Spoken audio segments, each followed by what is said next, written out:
Okay, so they got this whole thing wrong. Fat Luther is the only way to go, okay? What movie am I watching? Forget the shooting the cop in the face. Anybody who picks Skinny Luther, I don't think we're on the same planet, okay? Because a house is not a home. Other Side of the World. Make Me a Believer Luther is the only Luther that exists. Shotun Luther is dead to me, okay? I don't even know who that is.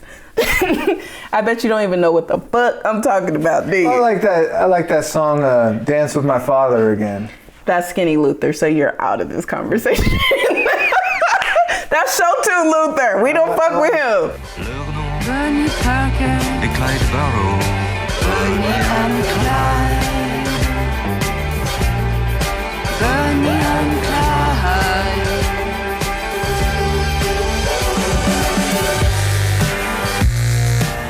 Welcome to Black and White Movies. I'm Jared and I'm Danielle. This is a podcast where we discuss two movies that are thematically bonded to one another or have some other connective tissue that warrants examination. And today we are going to talk about 1967's Bonnie and Clyde and 2019's Queen and Slim. Danielle, do you want to tell us your own original synopsis for Queen and Slim? Why'd you have to say my own original synopsis? Because that's just the format of which we do things. Yes. Queen and Slim was a movie about a date gone wrong. And that's your synopsis? Yeah, because that's you're right. We'll Date talk. gone wrong. We'll actually We'll talk about it because that is a part of what I want to talk about with that movie. Excellent. So to intro Bonnie and Clyde, Bonnie and Clyde is kind of a retelling of the Depression-era true crime saga of Bonnie Parker and Clyde Barrow. It takes liberties with the real-life stories as well as with the cinematic conventions. This film was a milestone influenced by the French New Wave. It arrived at the beginning of the Hollywood trend towards counterculture, exploitation, and auteur-driven movies. So we're going to get into both these movies and talk about them both. I would like to start this by kind of doing a little bit different than we did before. Kind of talking about both movies mixed in. Sure. So I want to start with Bonnie and Clyde. The younger generation may not realize that is actually, those were real people. Yes. And so they've been glamorized. So to the point where you think that they are folklore. Jesse James, he had heroes from back in the Westerns, and Clyde in particular, and he wanted to be an outlaw. And he came up during an era where, there was such vast inequality, kind of like we are in today. Queen and Slim, like I said, is just a Tinder date gone wrong. Yes. Yeah. And it's people with their backs up against the wall. It's either fight or flight, right? So those are the kind of, just starting out as a blanket. I think that I wanted to cross those two worlds and qualify it a little bit from my perspective.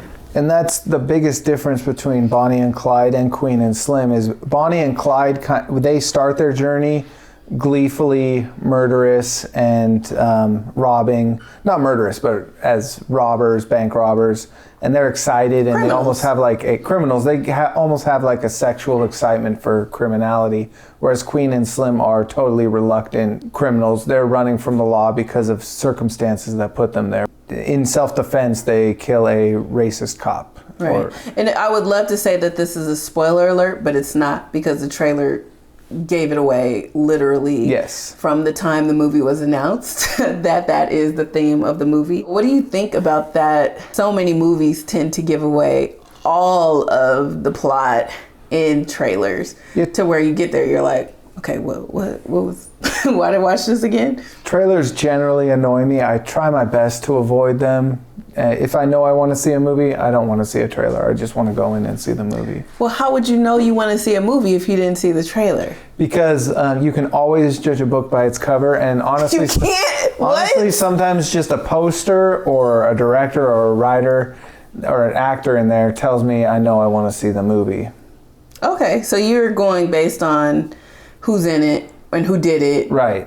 And so, what the log line is, yes, as opposed to Okay, what you saw in the trailer. For instance, with Queen and Slim, just the posters alone are intriguing enough, the way they designed it, that I probably would have wanted to see it just based on the posters. I think with Queen and Slim, the poster was super badass. And I think that that's probably the closest thing related to Bonnie and Clyde that movie actually is.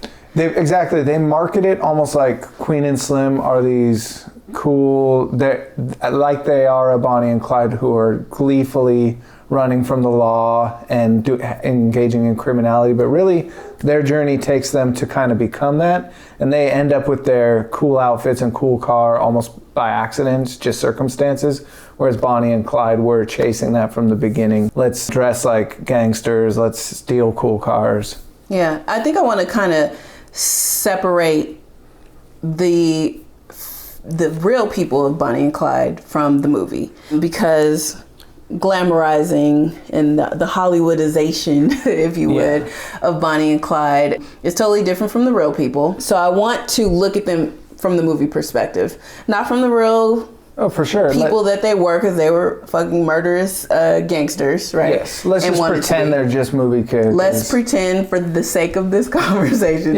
totally, that they're movie characters, because otherwise you know, it's kind of not fair, right?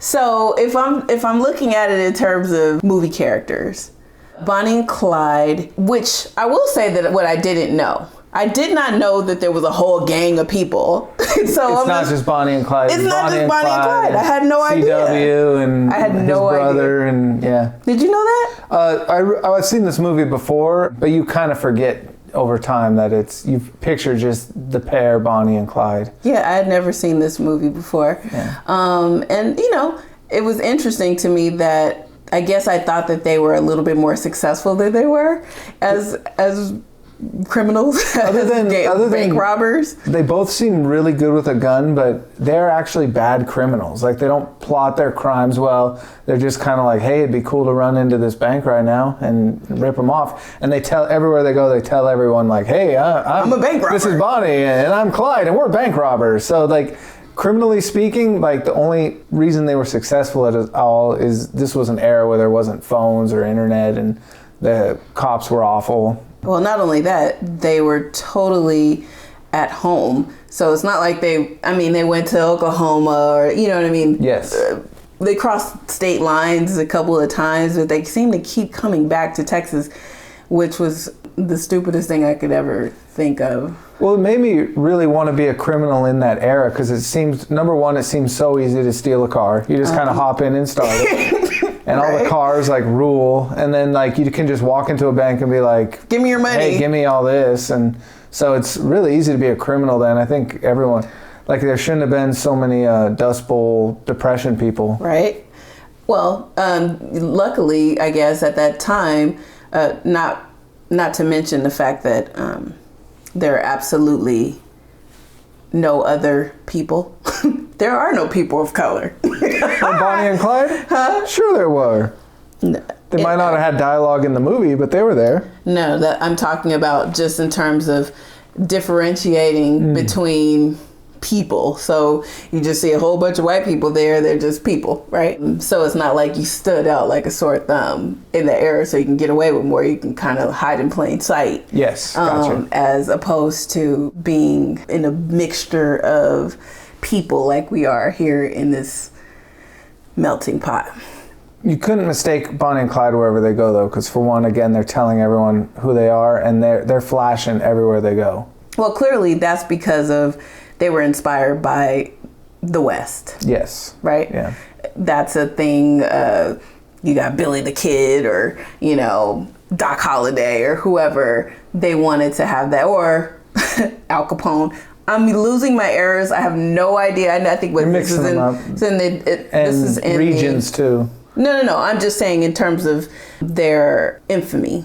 I don't know their inspirations because this was the Depression era, I'm gonna assume. So I'm just saying, like, people having their interest in being famous or infamous is more important than anything, and that was their goal, was to be remembered. That was his only goal, is he was going to be a footnote with nothing. There was going to be no trace of him in his lifetime. And that's common in these movies, right? They're both about legacy. Bonnie and Clyde wanted to be remembered, and we come to realize Queen and Slim, what does she say to him? I already am your legacy. You are my legacy. And that's what was important, and then that's why the bookend at the end of Queen and Slim, where kids are carrying it on and they're putting up murals of them, that's kind of the point. Like, they went out in a blaze of fire, but they're passing on a legacy to inspire others. As far as Queen and Slim goes, it was a very entertaining movie to watch on the journey.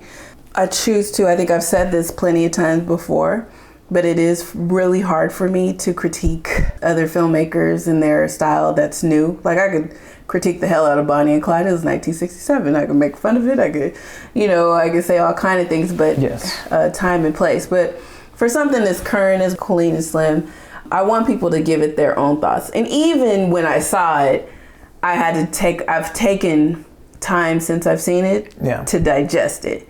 And I think that when I think about it, I can more accurately say what I cared for and what I didn't. What I cared for, and I always have to see things through my son's eyes, because I'm probably a little bit more jaded or, you know what I'm saying, experienced in the world a little bit more. So I could see all the flaws, probably a fatalist in that way. But I can also see where a movie like this is inspirational to a younger generation. So when I saw it, I was like, how come they didn't embrace, like, okay, we're criminals now, fuck it, let's just be criminals, right? Let's, their whole goal was to get out of America, right? Yes. And so to me, that's great, but you're kind of bumbling about it. It's one of those things where it was like, no, you're not a criminal mastermind. You're not criminals at all. She's a lawyer. He's a Costco checkout person. Like, you're never bringing any of your world experience. She probably does a little bit more than he does, but they never... She's a lawyer, yeah. Bring out, like, their superpowers. Like, oh, yeah, I have this in my pocket. You don't think Slim looked really cool on a horse? You can put the insert crickets here. First of all, I keep calling them Queen and Slim, but we don't actually know who is Queen and who is Slim. They never say their names in the movie. Until the end, you learn their real names, which I've already forgotten what they are. They were very forgettable, right? And I wonder, again, we go back to this Bonnie and Clyde thing, right? So I think thematically they wanted it to be a Bonnie and Clyde and wanted to read like that. But we're not brave enough to go for it. So, well, I think the differences between them highlight why each movie is unique, though. Like, I do disagree with you a little. I think as they went on, Queen and Slim, they wouldn't admit to it, but they start feeling cool. Like, they seem like coinciding with their romance blossoming. They, like, when they're in the club dancing, they're feeling themselves and acting cool. When they're in the new, like, velour and leopard print clothes and in the awesome car, I think they're clearly feeling cool. They're not enjoying criminality and living it up to Bonnie and Clyde levels, but I think what the filmmaker was saying, it wouldn't fit if they just started robbing for the sake of it. I understand that part. But that goes back to form over substance for me. And it was beautiful. Like, the storytelling was wonderful in terms of visually. I was impressed. I loved it. I was there for the ride. Story-wise, I think it left something to be desired. It was kind of like anticlimactic to me for the type of story it was. I really enjoyed the journey of the characters' love trajectory. Yes. Yeah. I appreciated that, but I think that could have been told, like, it just didn't seem like it knew what kind of story it wanted to be. They weren't horny at first sight like Bonnie and Clyde were. Right. Like, they had to grow into that horniness. And there was even a point in the, like, near the half-hour mark, I'm like, are they going to start feeling each other? Because they're still combative. But I get what you're saying. I think this movie is not thematically subtle, and it almost goes back to the line Slim says to Queen. he says something like, why do black people always have to be excellent? And I think in the film, they had to highlight, oh, he doesn't drink, he doesn't smoke. Because if he did do those things, when he shoots the cop, then they don't have that leverage in the film of saying like, well, it was just a circumstance and he's this excellent person. What if he did have drugs in his shoebox, in his trunks? You know, it doesn't make that point as strong as maybe the filmmakers wanted to, or it's less, it would be more subtle if. Do you know what he meant by that? Do you, I mean, of why do black people always have to be excellent? By that, yeah. My take on it is, and we've come across this in other movies we've looked at already, is that if you do lead with your flaws or have your flaws out there, then you're going to be judged solely on that, or people are already looking at you and projecting those thoughts on you. Like you're already, like when the cop pulls them over, he assumes they're drunk or high or something because he pulled over 2 black people. So if you are a person who enjoys a drink or a smoke now and then, and people are not going to cut you any slack, whereas, hey, if you're Bonnie and Clyde, you can drink and party and all that, and you're still, your white privilege is still going to let you skate through, where cops are going to give you the benefit of a doubt. Yeah, absolutely. All those things are correct. He pulled them over because they swerved. Mm-hmm. So clearly a cop sees a swerve, that's, ding, ding, ding. Reason enough for me. Mm-hmm. And you happen to be black in the car? Oh, okay. So yeah, for sure. But I think what people don't understand about that comment that aren't black or don't live in this tone, this skin tone sometimes, is the fact, who said it best? Chris Rock. He said that I live next to Mary J. Blige, this is, but my direct neighbor is a dentist, right? He has to be the best of the best in order to live in his neighborhood.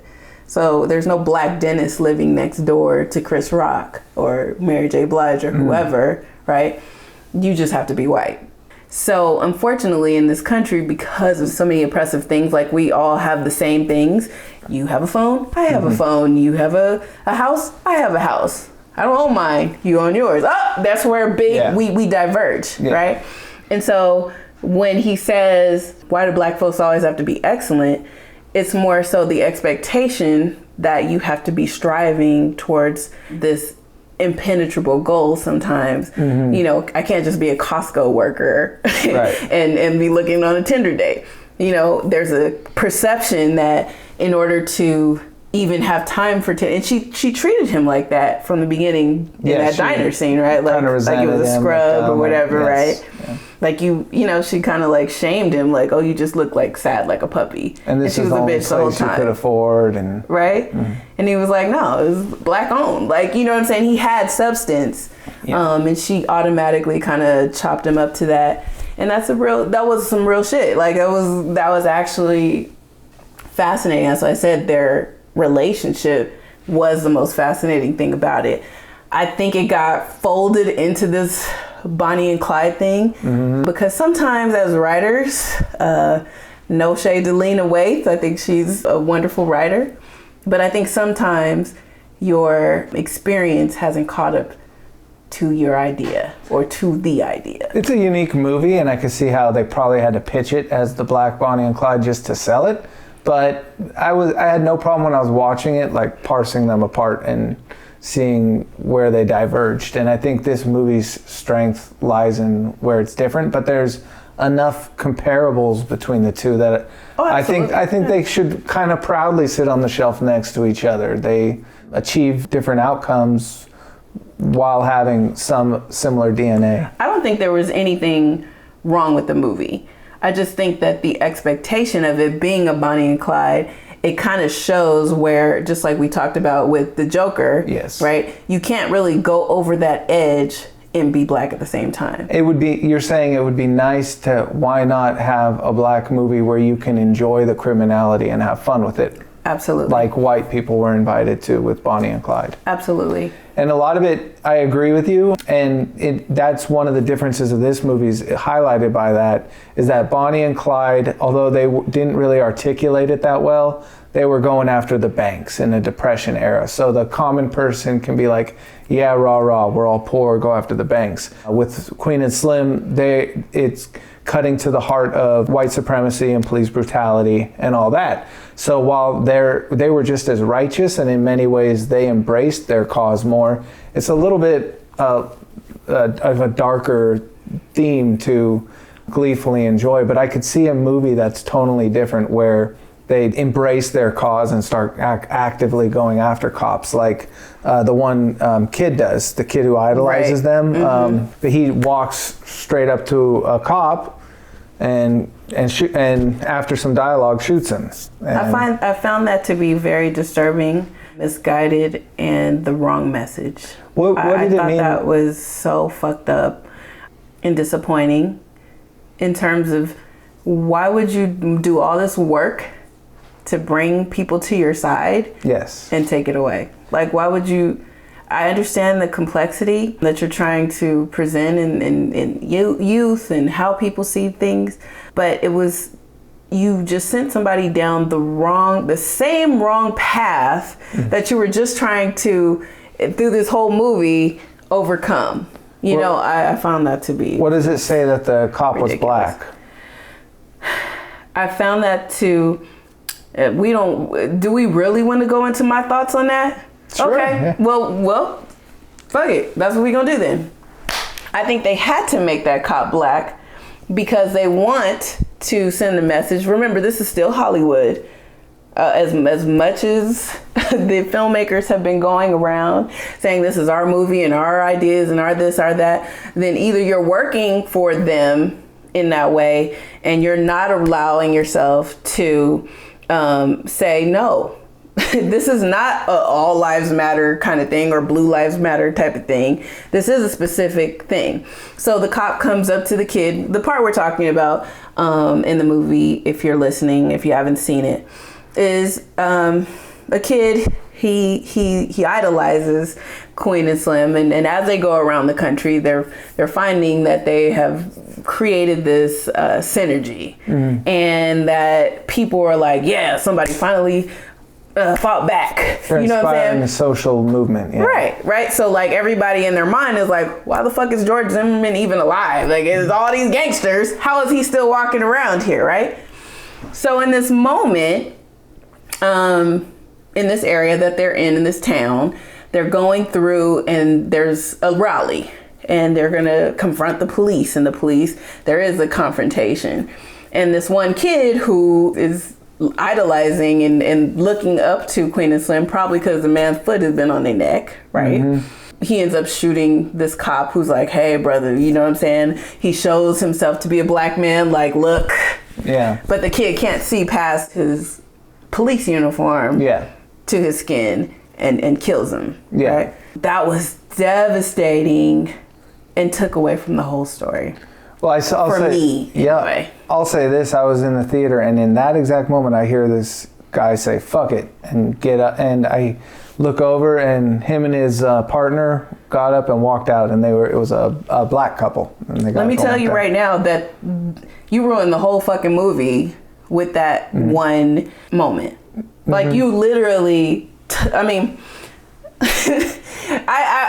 was going to go ahead and give a pass to you sitting in the parking lot and having the fat kid and the man you hit on the ground calling his wife or his baby mama bitches and this and that. I was gonna let that go. I was just kind of like, what? So what are we saying here? Like, I understand there's nuances and there's different relationships with people, and I was gonna let that go because there is a world where, you know, people talk crazy and they talk like that to their family. Fine, whatever. What I could not do is continually, it was like the most downtrodden movie if you really start to think about it, right? It was one, they didn't win at any point. They weren't evading capture. It wasn't like The Fugitive. Yes. Right? So there was no Tommy Lee coming after them and they had to evade capture and go into all these scenarios. This is why I said I don't think it really knew what kind of movie it was trying to be. It was trying to be a love story. But I just think that that police confrontation was troublesome, you put up all of these images of the strong, you know, black couple who's about to fight against, you know, wrong. And they're excellent despite themselves on what they say. They both are examples of black excellence. How? Queen and Slim, I'm saying, are. No, so I said how. Because she's the upwardly mobile professional who's a really good lawyer, and they both seem to have strong moral grounding, her and her values, him and his kind of family and ethics. So is that black excellence, or is this that? I'm saying rearing? It's the kind of black excellence like Slim describes. Well, where does black excellence come from, right? That comes from an aspirational thing that, who knows, P. Diddy or this BT or who the fuck ever decided that this is a goal. I'm okay with reaching towards your best and always putting your best foot forward. But I am with Slim, I guess. Is he not Queen? Queen or Slim, whoever they could be interchangeable, right? For fun, he's Queen, right? So when he says, "Why do we always have to be excellent?" Why can't I just want to work at the Costco and become manager? I don't even need to be district manager. Like, I could just be the manager of the Costco, or you know what? I could be the freaking checker and retire. Hey, Costco's a good job. That was the point of that, right? Yeah. And why do I need to, you know, get the Bentley? I don't need a Bentley to drive up in the Costco, right? That's what they mean by excellence is, you know, I need to be in Tahiti and taking pictures for the gram. No. Well, I wanted to get your thoughts. There were two scenes that are similar. Convenience store scene with Queen and Slim and the grocery store scene in Bonnie and Clyde. Yes. And I thought Bonnie and Clyde, when he kept afterwards, it was very interesting that he kept saying, I wasn't against you. I wasn't trying to hurt you. Mm-hmm.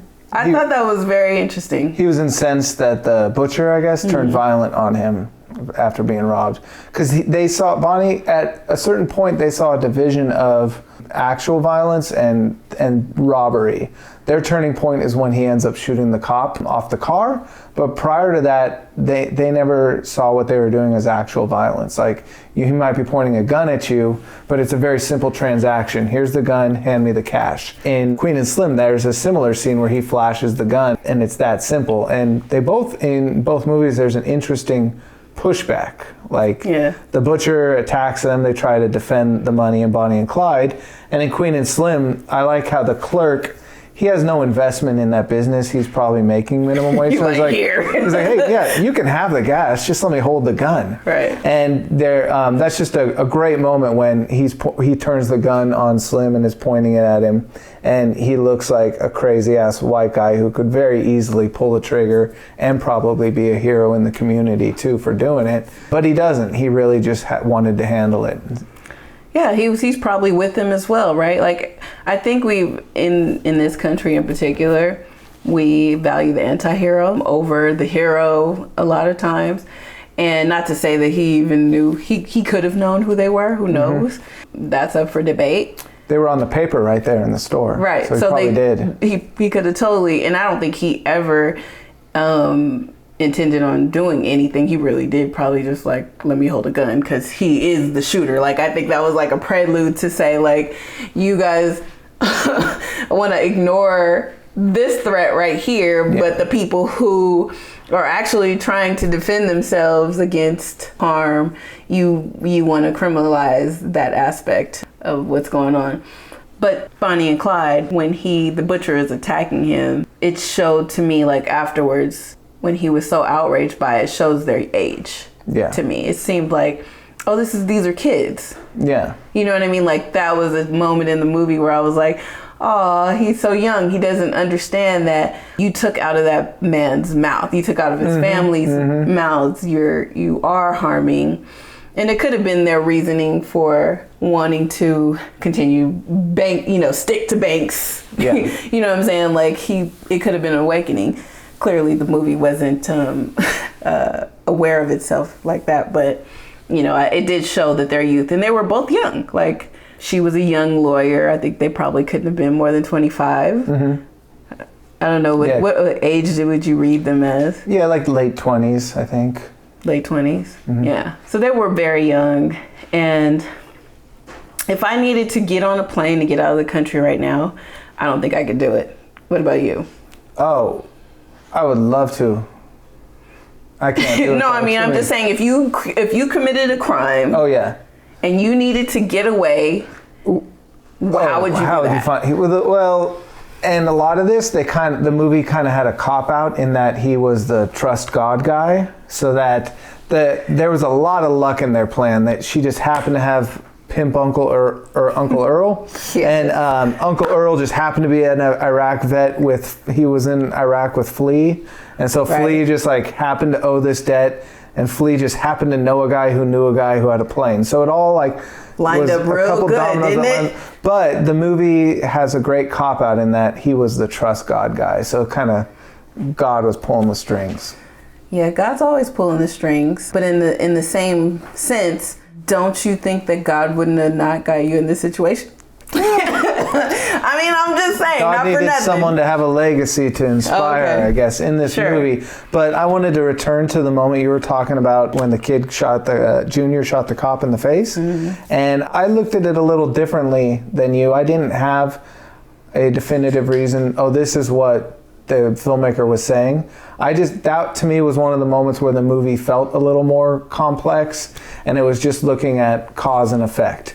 And it did add this other layer of it's not as simple as police on black people, because there are black officers and people in that line of work. And if it was just that moment alone, I'd probably be as kind of like offended or taken out of the movie. But what made that contextualize that a little more and made it a little more interesting to me and acceptable was when you see the other cop later, Langston.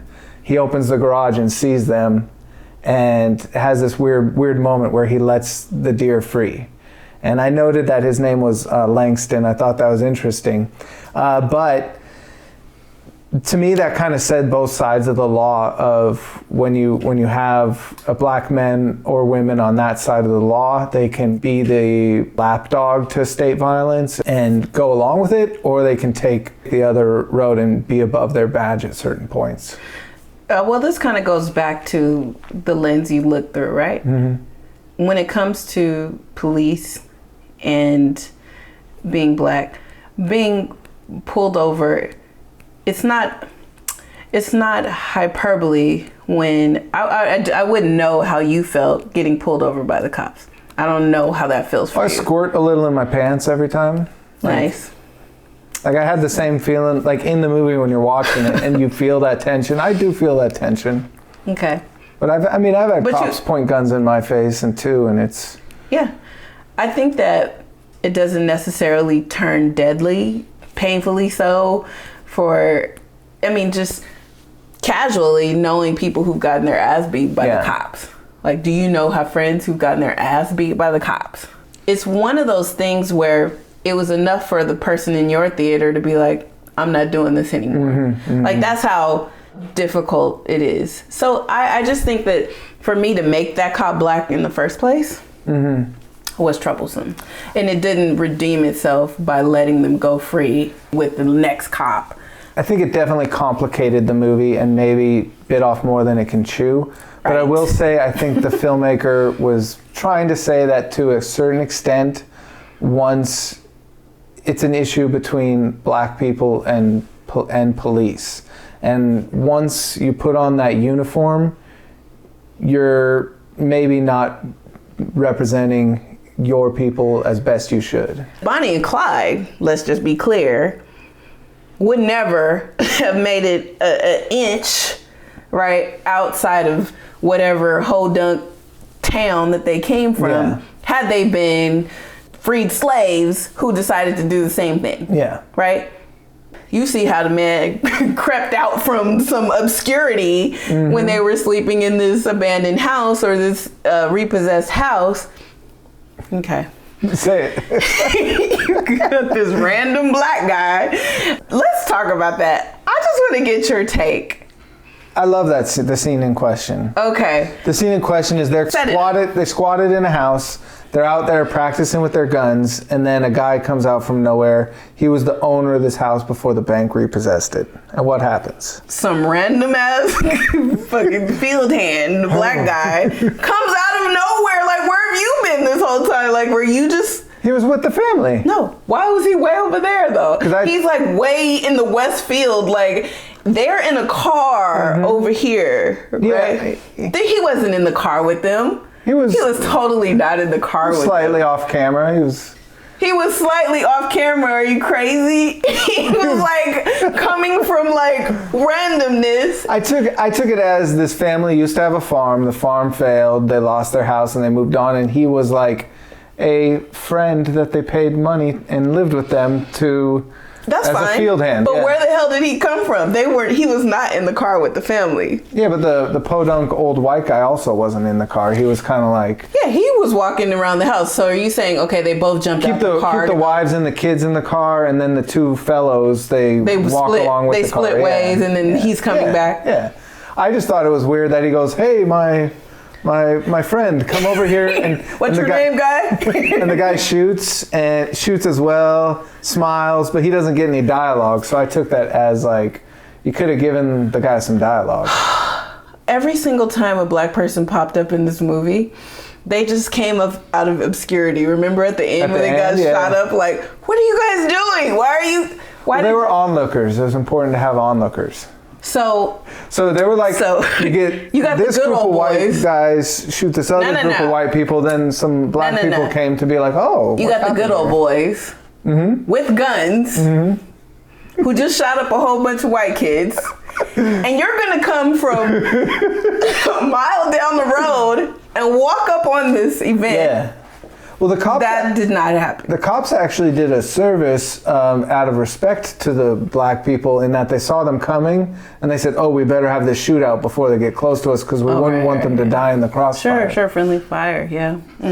That was super weird and random, okay? It was random, but Bonnie and Clyde was... That moment we're speaking of, by the way, is the moment where Bonnie and Clyde turn and they start to articulate what they're doing of, we're taking on the banks. They're somehow justifying their criminality. So it was a weird but important scene. Yeah. I wanted to ask you one other question about Officer Langston, though, when he lets them go. Oh, perfect, because I have something to say about that. Go ahead. He let them go because in his own way he respected what they were doing. What if he hadn't have let them go, though? What if he said at that point, like, I have to take you in, and he peacefully arrested them, came around the corner with them in handcuffs? They wouldn't have died in that shootout at the end. Would Queen and Slim and their legacy been better off for it if they went to jail? That's one way of looking at it, and could have been an interesting change in what we thought would have happened, right? I think that he didn't do it for them. In my opinion, it looked like he did it to give a good middle finger to the asshole cop partner of his that's sitting outside. Who just called him boy. Right? So it wasn't necessarily for them, but they ended up getting the fruits of his middle finger. I think the part of Queen and Slim that we're missing is that there is no world where cop killers surrender and are peacefully brought to trial, right? Yeah, that doesn't happen. That's not going to happen. They're going to appear to have been armed and dangerous and shot dead before they even made it to the police car. They're not going to make it. If they do make it to the jail, they're dead there. You're dead anywhere. And I think that is the point. Ultimately, we know that we're going towards their demise. Yep, sorry, spoiler. They didn't make it. But that's kind of the tragedy, the alignment, if we're lining them up with Bonnie and Clyde, the tragic love story that we had going here. It was fascinating that they decided that Clyde wasn't a lover boy. And I'm no lover boy, Bonnie. And I thought that was actually interesting. They never talk about those kind of things. He was impotent. Yeah, right. Yeah. At a young age. And it could be from malnutrition. There's a lot of reasons I think impotency happens that men don't don't talk about.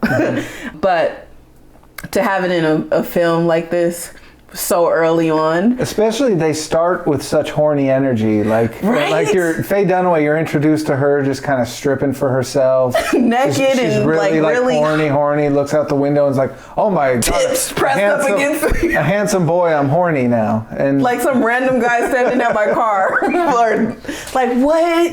I was so confused by that opening. Yeah. Not to mention that I was already bored to death by the damn intro credits. All four characters have a slow burn romance. With Bonnie and Clyde, it's because Clyde is impotent. It seems like only robbery gives him a boner. With Queen and Slim, it's more like they both have values. Like Slim is religious and he's also just a respectful guy, but also they don't really hit it off that much at first. But I will say we do learn that Slim is in no way impotent. Once they do come together sexually, we see every pump. Right?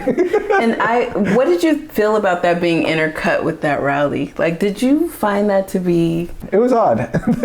Like, what are we talking about here? Like, you haven't done that the whole movie. Yeah. Like, why did you dilute the importance of each of those moments by intercutting them? Well, that's a weird choice to me.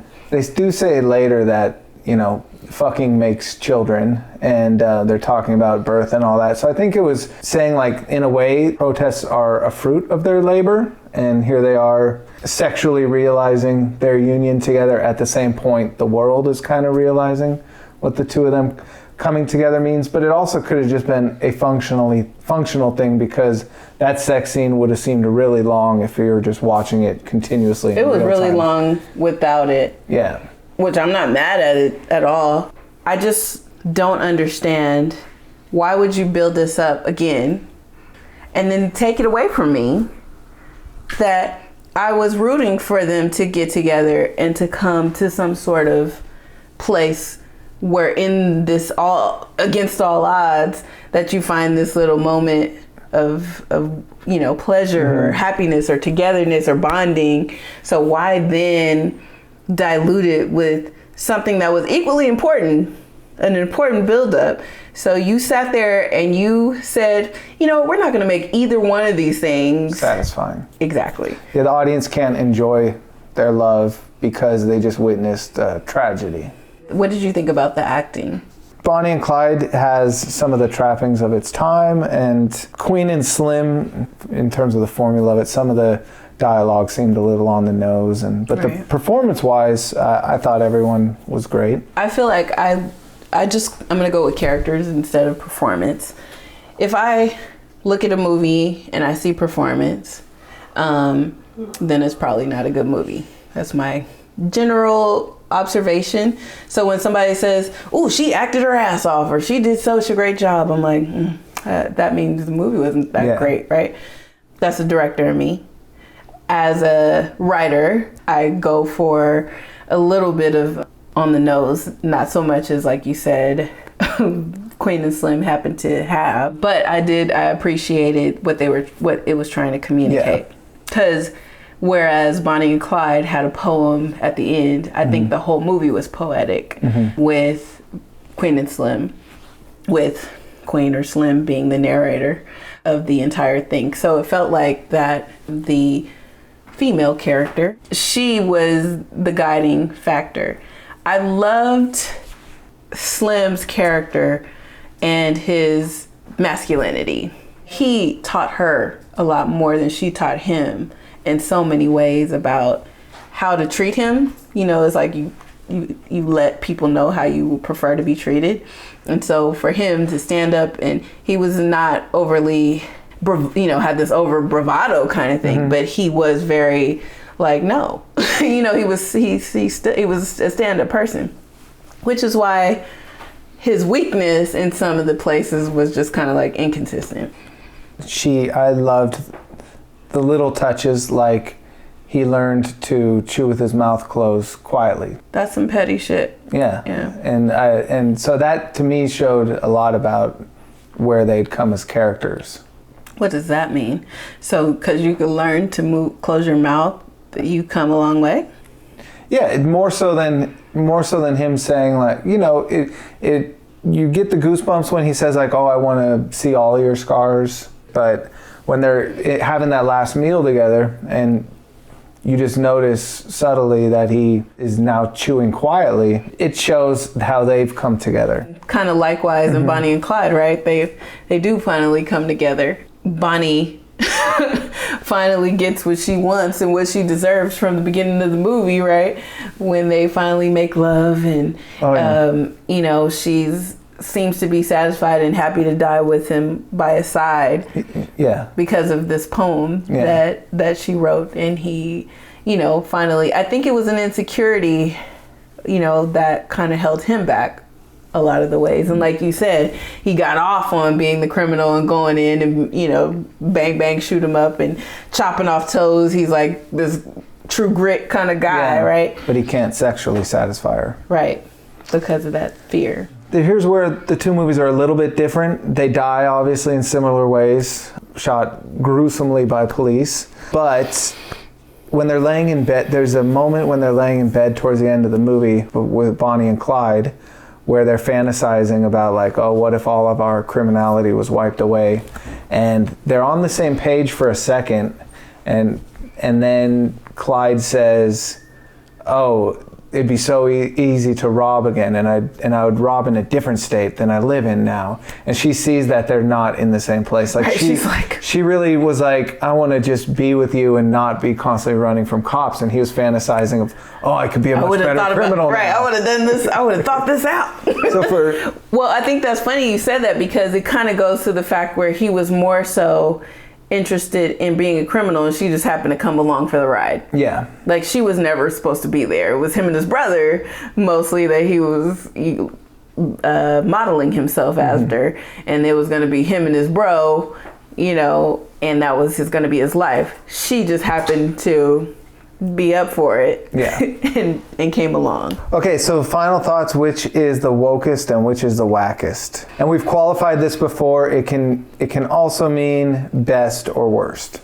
Well, I'm going to give Queen and Slim the wokest for sure. Not for anything other than it tried. And I'm going to, because Bonnie and Clyde was whack. In my opinion, Thelma and Louise would have probably been a much better mashup than Bonnie and Clyde, for the simple fact that it was a happenstance crime. So I'm gonna give Queen and Slim the wokest and Bonnie and Clyde the whack whack.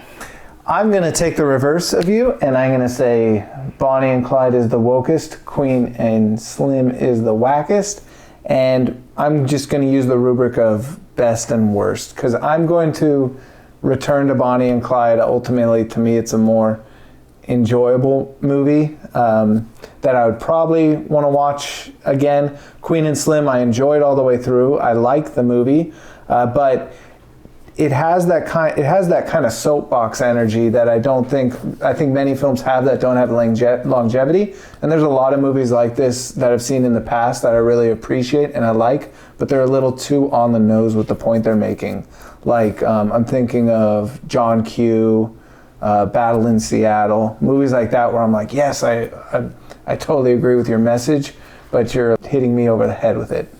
Wouldn't you like to see a Black Bonnie and Clyde for real? Oh yeah, and I'm sure if I think about it hard, that probably some of the blaxploitation movies have that kind of energy where it's fun killing, criminality, but this film, had it chosen to go that way, where they are gleefully criminal, that could be a different movie that would work. Yeah, I think you're right in the fact that this world of police brutality and is exhausting. Nobody needs a documentary again on if you're not going to bring something new to the conversation, as a writer, as a filmmaker, myself included, then I don't think it's worth the conversation. Like, what are you bringing to this when it's something that heavy? Could we wrap on just talking a little bit for a minute about the production of the movie, of both these movies? Sure. to me, they both are similar editing wise. They seem to, I really appreciate Bonnie and Clyde when they kind of do ramp speed editing to make it seem like old films. And in Queen and Slim, they did a editing technique where they would have the visual of the scene with audio that seems like it's in the same conversation, but the people aren't speaking. And it was a really nice touch, I thought. Yeah, that's where it was poetic to me. I think that was a very fascinating addition. You talked about cutting, so I thought that those weirdo cuts, which probably was like the French New Wave style that they had in Bonnie and Clyde, where, you know, it's like moments of bang, bang, shoot 'em up, car chase, and then moments of the, you know, retelling of the bank robbery. Those are super odd and weird, but it was very stylistically like New Wave. And then it just reminded me a lot of that scene we talked about in Clean and Slim, making love, and then seeing the intercutting between the two. You know, hey, those are choices. Those are editing choices, stylistic choices. I say, hey, everybody do your thing. But in terms of the crew, Bonnie and Clyde, from what I could see, the above the line crew was all white people. Warren Beatty produced it. Yeah, I don't think we had a shot of even seeing. There was, I can guarantee there was no one that was not. In 1967, you could forget it. So we hadn't even had the Civil Rights Act. So let's. No grips in there, you don't think? How about no? But on the contrast, you know, this was Queen and Slim was a quote unquote, and I'm using it in the accurate term of the people of color. I'm sorry, not people of color. Diverse. There you go. The other word I hate more than anything. It was a very diverse crew of people. There was diversity. So you have producer Lena Waithe, writer. You have director, a female director. She was formerly a music video director, right? Melina Matsoukas. Yeah, was that a Greek or something? Sounds Greek, yeah. Greek last name, so a biracial lady. And then you had Daniel Kaluuya, a lot of Brits in this movie, which is always, I know you love that. I'm okay, listen. For this, I don't think, there's not a problem. The issue comes without the acknowledgement and understanding. We're going to go off topic now. You're going to teach me something, right, Danielle? Well, I just wanted to talk about an interesting hashtag that's popped up in Hollywood that I found fascinating, mostly because of the survey that came about. So recently on Twitter, which I know you've been a Twitterer for quite a while. I remember when you were trying to get to 1,000 followers. Oh, yeah. Rotting my brain on Twitter, yeah. And I was not a big fan of Twitter, but I've over time become a more of a Twitterer than anything. I don't tweet, I just stalk. But hashtag the Pay Up Hollywood came up. And I thought that was a very interesting conversation that's starting to happen amongst assistants in Hollywood, knowing that assistants are the gateway to anything. Actually, they're the gateway to getting your meetings set. Right. They're the gateway to your next executives who are going to come after them. But it was like a hazing process, financially and emotionally, as well as see what you can take, how much you can take. That's happening, and that's been happening forever. Yeah. And it's they call it pay your dues. But the interesting part that came out of this is the fact that it pulled up the underbelly, not just with pay, but with who can afford. You know, you could probably work it in and out and make more money than you can being an assistant in some places. And we're talking big companies. Yeah. And I would probably venture to say that it's not necessarily just in Hollywood, that this is probably thematic in business and corporate business all over the place, that assistants in any executive role, whether it's Fortune 500 companies or whatever, are probably not paid a great amount, but they do all the work. They're working 60 hours plus. And what I think the reason this kind of exploitation is possible is that you have an industry where there's so many more people that want to be in it than there are slots. So the owners and the managers know we have this whole labor force that we can exploit. Absolutely. And it was, the light was shed on this issue with a writer who's a WGA writer. She's actually on the show now, but I believe she started out as an assistant. Her name is Liz Alper. And she started talking about how, I guess, a comment came up with her hashtag, and one of the assistants started talking about how bad it was, and it inspired a survey. Mm-hmm. And you get to see that assistants are not only very white, because that's who can afford to do that, because they need help from people who have money. Black people ain't got money. Black people's families don't have money, mm-hmm. unfortunately, as a rule. And y'all could be mad at me if you want to. Truth is the truth. But if you can't afford to be supported in some sort of way by somebody else, then you probably can't afford, and not only just financially supported, socially supported. Mm-hmm. Let's say you have a kid, or let's say you have a dog, right? You need to be able to have that sort of support at home. It's something that the industry is going to start looking at, I think, kind of similar to what they did with internships. And that's why the diversity programs just aren't enough, because what you're encountering here is that this is how white supremacy reproduces itself. You have generational wealth, generation after generation, and like you put it, it is the old money white people that are still living off the money made from slave times that can afford to, say, have their son or daughter, Chad, be an assistant for 5 years and subsidize their life. And then that person has the privilege, the wealth privilege, the white privilege, to have an assistant job, and that will eventually lead to a producer job, executive job, that sort of thing. Yeah. So you can't say that every producer, every executive, every writer, every director started as an assistant, but most of them, that is one of the only paths into Hollywood, is taking, as you put it, that hazing.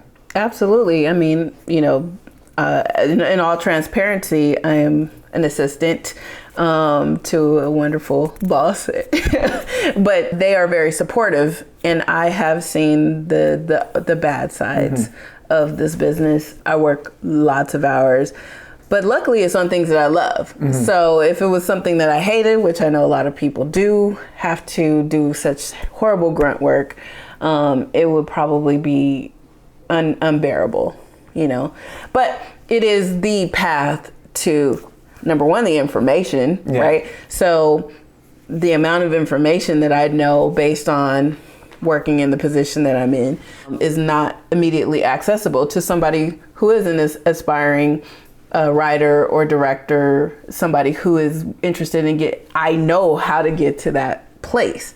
Now, do I have time or energy to write after a long days of work? Not most of the time, you know what I mean? So there's a give and take. Look it up. Pay Up Hollywood. They have some very interesting statistics that came out of that research. It's a mm-hmm. blog post by Liz Alper.